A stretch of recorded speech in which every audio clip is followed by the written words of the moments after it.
Okay, so you've almost certainly heard this verse about marriage, right? Probably a dozen times. But what if I told you that its most powerful instructions have been hiding in plain sight this whole time, locked away in the original Hebrew? Well, today we're going to unlock that ancient blueprint. Yep, there it is. Genesis 2:24. It's a cornerstone for countless teachings on marriage. And it sounds pretty straightforward, doesn't it? Leave, unite, become one flesh. Easy. But the English words we're reading, they're really just shadows of three incredibly dynamic, powerful Hebrew concepts. And that's really the central question here, isn't it? Because the original language doesn't just offer a nice little suggestion. No, it provides a powerful three-part blueprint for building a covenant relationship. So let's do this. Let's deconstruct it piece by piece. All right, so our journey starts with the very first action in the verse. Leaving. But, and this is a big but, as we're about to see, this is so much more than just packing a bag and moving out of your parents' house. Okay, so the Hebrew word here is ya'azov. It's a verb, right? An action word. And it is absolutely packed with intention. It means to deliberately, consciously break away from the things that have defined you right up until this point. See, the English word leave, it feels kind of passive, almost casual, you know? But yazav, it's a decisive severing of ties.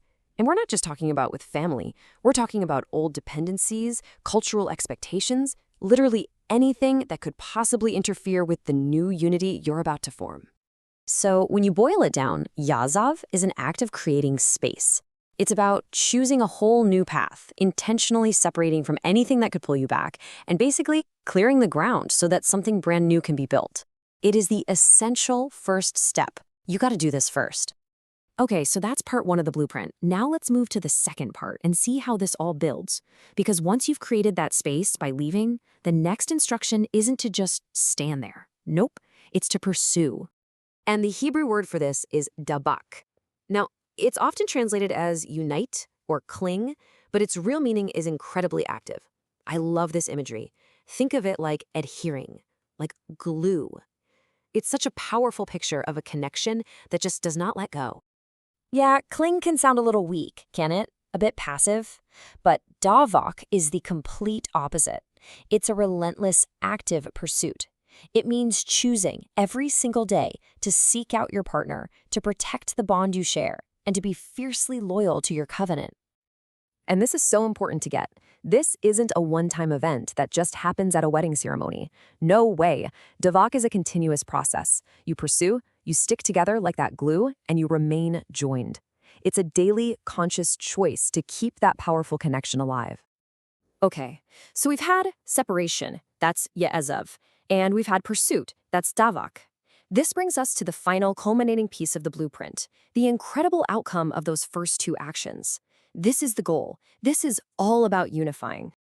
The Hebrew phrase is basar echad. Let's break that down really quick. Basar, that refers to substance, identity, even kinship.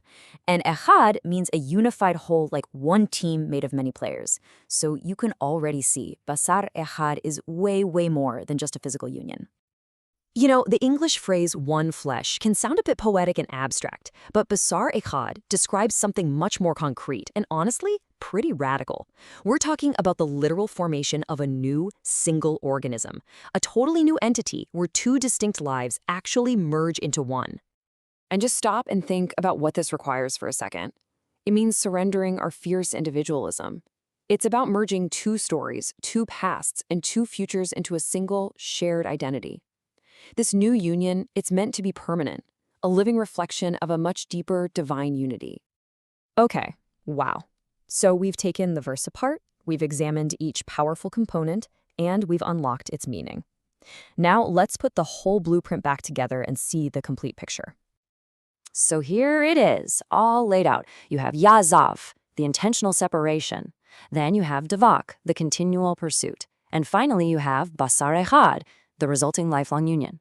You see how that works? Each step is absolutely essential, and they build on each other perfectly. It's a complete journey all laid out in a single verse.